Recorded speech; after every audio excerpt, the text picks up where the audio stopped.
Alright, you're going to click on Edpuzzle. I'm going to say open link, and it's going to take you to the Edpuzzle web page. Once it loads, you're going to see in the top right hand corner a sign up button, and you're going to click I'm a student. Then sign up with Edpuzzle. Then you're going to put in the class code, which is HEVKICE. HEVKICE. Once you've put in the class code,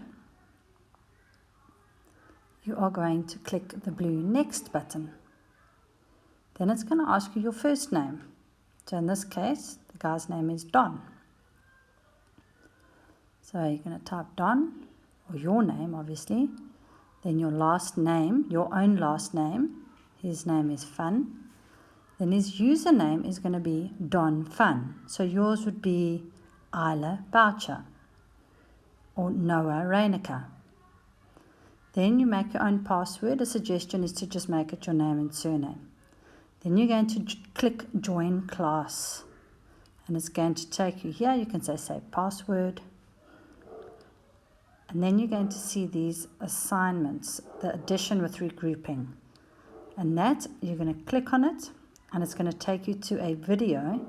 And as the video goes, it's going to stop, and you're going to have to answer questions as you go along. Good luck.